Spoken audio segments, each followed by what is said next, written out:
told, for those that have got any stamina left after a long day, if there's any questions that anybody has, I'm happy to try and answer any questions. Why don't you go for Andrew, please? I'm really chuffing I went to the Cumnock to buy supper, because I mean that's the one place I could go to and not be asked that question. I was really close to the last, but inevitably I was asked it afterwards. It's going to be as soon as we know, I think, when, at least from Nicola, when the state of the deal on Brexit is known. She said that from the very start. I think she's right to say that. But that could be very, very soon, as you know. Gentlemen here. You drove on the AWPR yet? The one that's finished? Well, I've driven on it twice. I drove on it today, even though it was the wrong way to go. But I've not done the last bit yet, which I'm really looking forward to. Because a number of times I was up with Welly Boots looking at this road. But just bear in mind, and I've banged on for the SNP just now, 70 odd years, other parties talking about it, and it was the SNP government. Should have been built 40 years ago, I get told all the time. Should have been built 40 years ago. So it should. I mean, an SNP government. Who was in charge 40 years ago? That's good. The lady here. Hi. You, yeah. If Article 50 is extended, are all the parties ready and prepared to field candidates in the Euro elections? To be perfectly honest, I couldn't care less of the other parties. The SNP is a very good question. We have taken steps. So I think this week there are people being vetted as potential candidates. And I think even if it's a fairly short extension from Article 50, if I'm right, there have to be UK candidates for the European election. So we're not going to get caught out with that. We are getting ready for it. And this gentleman here, and I'll talk to yourself. Because he bought me a coffee earlier on. So. Hey, feel about me. Well done. I'm sure the answer to the question is yes, but reassure us. Is the currency issue being sorted? that's what they got us with the last time. Well, it's interesting because a lot of people feel that, and I felt that myself, but there's been very little analysis done of what people were thinking when they were voting last time. But such analysis as has been done has shown it was not a big issue for most people, although it was a huge issue in the campaign. Now, I can only talk for my party, but the SNP had 3 national assemblies when the findings of the Growth Commission were discussed, and it was discussed in a way that you've done today, with people leading the conversations, not somebody at a top table telling what we're going to discuss. And it was the biggest issue, and people wanted to move more quickly towards Scottish currency. Other folks said you have to have that stability before you go into it. But the one thing that came back, and it wasn't an issue so much, more than the currency, was people wanted to have a message they could sell on their doorstep, whatever it was. Whatever the position was in currency, they wanted to be able to say this is what we're going to say. So I can say the SNP will soon come to its position in terms of currency. And for those that were involved in the Growth Commission, the points that were made there will be taken into account. And the way the SNP will do it, we'll have a discussion at a conference, so the members will decide if they want to amend that or change that. Other parts of the yes movement will come to their own conclusions as well. But the importance, even if it's a case that somebody said to me, have you seen the film The Outlaw King? At the Battle of Loudon Hill, and they're all getting ready to battle, and they're all got the huge English army coming up to them. You don't really see anybody turn around and say, but what kind of currency are we going to use? So it will be an issue that will be used, so we have to be ready for it, even though there might be different points of view about it. And as the lady just saying that. Thanks. Shortly after you started speaking, and I was listening, but The Guardian posted an article to say that EU sources are saying it could be 2021 that Brexit is delayed until. How concerned are you that we miss the tipping point? Because there's a lot of exasperation out there on social media, but you know, when you're talking to people, we need to call a date now, we need to call a date now. I don't know that people's patience might last. I think that's incredibly sensitive timing. Yes, it's a very good point, and I think if you were to be in the shoes of the person that's going to have to start the whole process, the difficulty in making that decision, just for the reason that you're kind of outlining, because if you go at the wrong time, you don't get the right answer, the consequences of that are horrendous. So, and I think those, and she is making that decision, fully understand that. Well, one thing I would say is, I think the extension of Article 50, if that happens, just means we're going to get more and more of disinvestment and job losses and the undermining of the economy. And the other thing that's worth bearing in mind is in 2021, if Brexit was to happen, and we didn't go relatively soon, then the idea that Brexit might become normalised is quite a worry. People get used to it and actually normal. So that, I think, I know is also in Nicola's mind. One of the things that's very important is what happens on a Section 30 order. So now, I have said, and I think Johnny may have been at the group meeting, I've said that I don't think that certainly the SNP and I don't think the Yes movement should be willing to anticipate a refusal of a Section 30 order as a reason not to call a referendum. If we want to have a referendum, then we decide we're going to have a referendum. But there is a worry, I know that Nicola's concerned with the fact that the arguments over a Section 30 can start to dissipate the support for independence, so that's a worry as well. So there's all these kind of judgments, but and the other point, of course, to make is that we have a mandate. The SNP have a mandate. They went into the election in 2016 saying that they would have a referendum, and they could have a referendum if we were taken out of Europe against their will. We've had a vote in the Scottish Parliament where Gillian and I and all our colleagues and the Greens voted for it. We also had a Westminster election when by far the biggest number of MPs were SNP MPs supporting independence.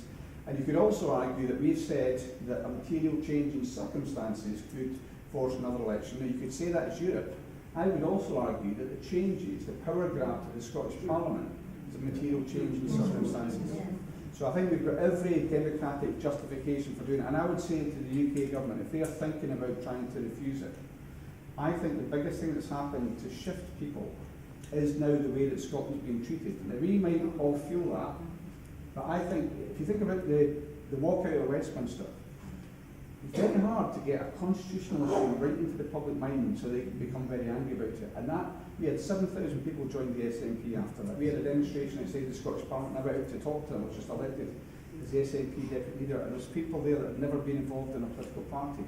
If you think about Mundell saying, yes, you can get to amend it, you'll make sure you listen to all your amendments, and they rejected every one. It's okay, we'll go to the Lords and we'll go through all your amendments, they didn't do that. It's okay, it's coming back to the Commons, we'll give you every chance to debate it. They cut it down to 18 minutes and the Government Minister topped it out. The contempt, and even going back to that morning on 2014, David Cameron walking out and saying the big priority was English votes for English laws. So I think the contempt that's been shown towards Scotland, it doesn't matter for us because we all know what we think. But for those people that might not have been convinced, they see the democratic deficit is extraordinary. I was on radio this week with Adam Tompkins and he was going on about how great Westminster was, and I said, there are, and they go over how undemocratic the EU is. Well, Westminster, the legislature in this country, has more people that are unelected in it than elected. The House of Lords has more members than the House of Commons, and the House of Lords is part of Parliament. It's a Parliament, the Crown and Parliament. So I think that democratic deficit is really important. It's worth bearing in mind for campaigning. You are disenfranchised by the UK if you live in Scotland, and you get that point across. There's a gentleman there. If there is a significant delay to the to Brexit itself, if the Article 50 is put on the back burner for some significant period of time, do you have a view on what the EU's view would be on continuing enforcement of EU directives, and particularly the EU directive on tax avoidance? Well, it's often said, and it is true, that the EU does have an incredible ability to compromise and be pragmatic about these things. But I think if they were to see, first of all, there's a question of whether they'll agree to the extension of Article 50, and I think it was to be a short one without any particular purpose, just to give them more time to keep on avoiding meaningful votes or whatever it is, then I'm not sure the EU would go along with that. And there is a danger if it goes on so long, the damage becomes even worse. So, but if they did that, I think they would take a pretty dim view of any deviation from what they call the acquis community, the body of law that the EU has. So one country, the UK, was trying to undermine it by getting an advantageous position in relation to tax avoidance for whatever reason.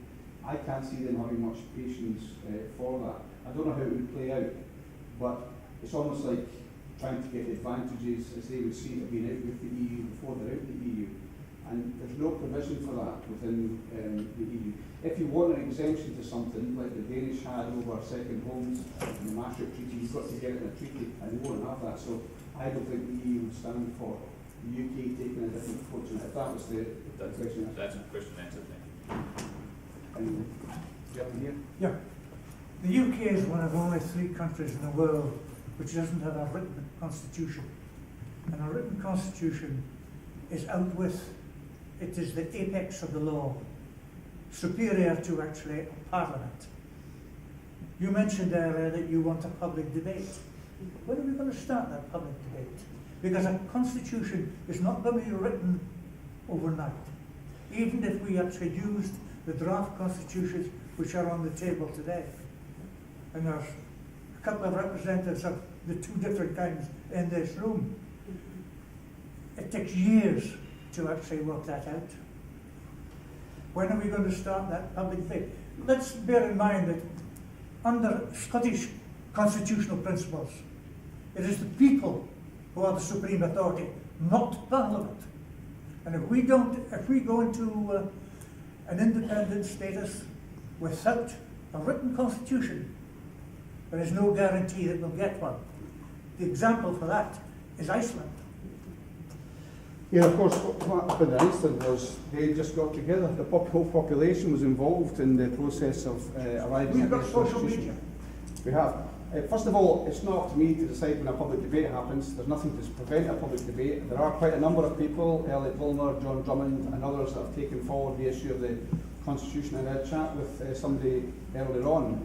I think the important point that you're raising is, going back to my point about people might be worried about what an independent Scotland would mean in terms of pluralism of parties and basic rights.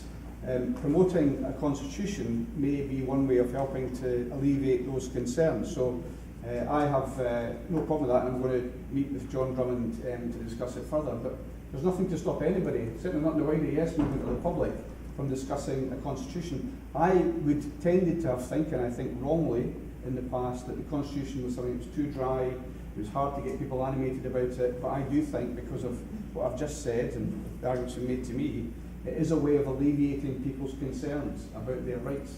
As you say, it's like a basic law, it's superior to whatever a parliament can do, and also the courts have to have regard to that as well. So it might be a way to provide reassurance to people about their rights in independent Scotland. So I'm happy to be involved in that public debate, and there's no reason why anybody else can't be It would be involved. one of the best tools the nation could actually encompass if we actually had a public debate on that. But it's not something which individual groups can do on their own, because it's not a cheap operation. So the gentleman just there.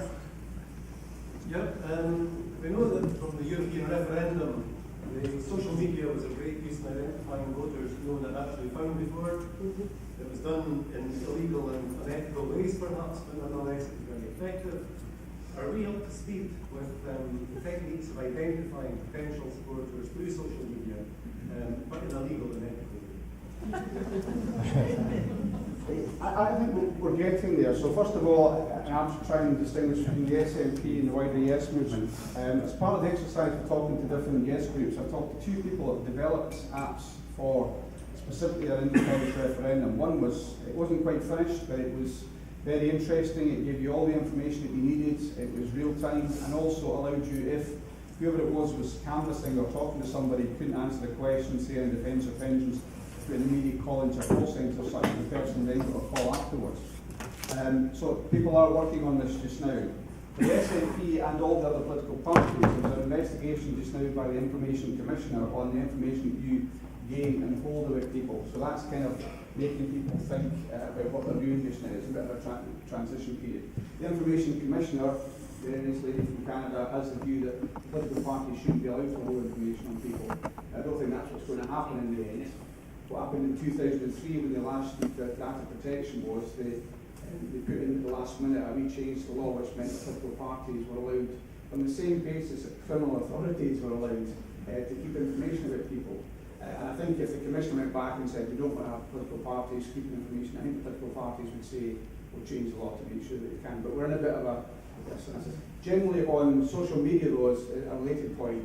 The SNP had a guy in 2010-11 called Kirk Torrance that transformed the way the SNP was able to use social media. And the SNP stole a march from the other parties. The other parties are by and large caught up. But it is still the case, given that we don't have a huge amount of support in mainstream media, and that social media is hugely important And it's hugely important if it's used in the right way, go back to the point of being courteous to people and not engaging or wasting time on somebody that's looking to just make you bite and have a go at them. So social media is very important. A lot of work's going on that. The SNP has got an incredible reach with its social media now.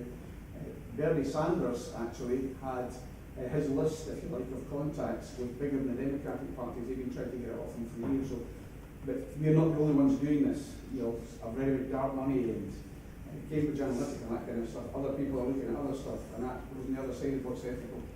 We have to be ethical, but we have to be on top of it. You know. I think we've got time for one last question. I think it's Seth. Yes. And that is. I think probably for all of us, this period of waiting is difficult for you in government, for us down in the grassroots level. We're all living constantly told we must work away and we must prepare. And I think it's probably true of every person in this group that they're involved in some sort of group where we're doing that. But for me, the thing that I find difficult is that we're working, it seems to me, in a piecemeal fashion. We haven't got a focus or a framework, and I think that has to come from people like you, from Nicola, from the government. I don't want to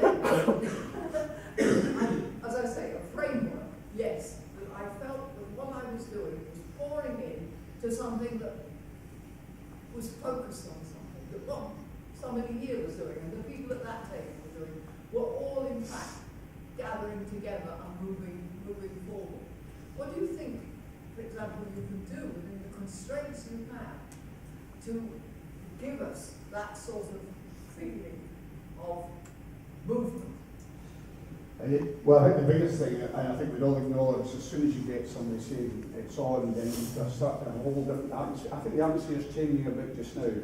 And just to be careful, I'll speak on behalf of the SNP here. So I don't think we've had the relationship with the wider yes movement that we should have had over a number of years. And I've tried to work hard talking to different parts of the yes movement so we can feel we're part of a common endeavour. And also for the SNP, what I've done is I've called days of action which are specifically on independence. And just as this actual gathering here demonstrates, don't wait for the Senate to tell you. Go out and do what you think is important in your communities. I do think it's important, and Nicola has said this before, that we try and work in the meantime to get it above 50% in the polls. Apart from anything else, when we have the discussion about Section 30 with Westminster, if you can point to majority support in the polls, it strengthens your argument. And there's nothing to stop us now campaigning for independence. And I don't just mean actually on days of actions. We've got one in the SNP every second Saturday of the month now. But I'm talking about just conversations that you have with people, starting to raise it. I've been surprised, I wouldn't say it's a flood of people, but I've seen a pattern of people saying to me when I'm out campaigning, and I know they're not previous yes supporters, and maybe not even SNP supporters, but they're saying, are you going to get on with this referendum? And the last thing I would say is, I know what you're saying, Doc, but I think no matter those of us that have been committed to this for a very long time feel more and more impatient, we want it now. It's not us that will alone decide this. We have to have that group that's in the middle, and they don't feel that way just now. They feel very worried about Brexit. And I do think we have to make sure we do it at the time when we can get, and it may be coming very soon, when we can get everybody saying this is the right time to take that decision. And I mean, as a senior academic in my constituency, he was no last time, absolutely no. And I had a number of discussions with him. And he's absolutely yes, because his university is losing students. You can't get staff to come from the EU now, and the nature of the university is changing because of that lack of richness. So other people are coming to their conclusion. We've been there for a long time, and I understand that, and I understand the impatience.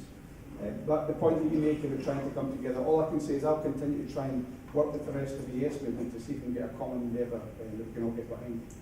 Can I just say though, in response to the lady up the back, Angus, is it not Angus Robertson?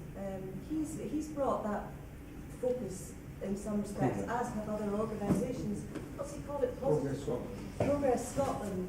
You know, like, and it's already got masses of support. You know, and it's about donations, etc. as well. And that's a way of focusing, you know, people's energy, you know, all the groups. I mean, I'm sorry, I'm so tired now. You know, but already. Well, that's right, in Progress Scotland, there's a particular purpose that Angus has set up, and I had a big chat with Angus a few months ago when he was talking about this. The real benefit of that, apart from the stuff on the website, you'll see that people have come from no to yes, including the one that was done yesterday with the young Liberal Democrat voter that's now a supporter. Apart from those things is the work that they can do with the backing you're going to get for polling and research, which the SNP and other political parties would find it hard to sustain and to finance, but that's the real value, I think, of what Angus can do. And you can see things starting to come together, I hope, now that you start to see things come together towards what was meant to be the Brexit decision point. So, one last thing I say to the SNP is, well, don't wait for the centre to tell you what to do. We do have to have a framework. I understand that point, and I think we'll be working on that. We should be hearing about that very shortly, but don't wait for permission. Just get on and campaign.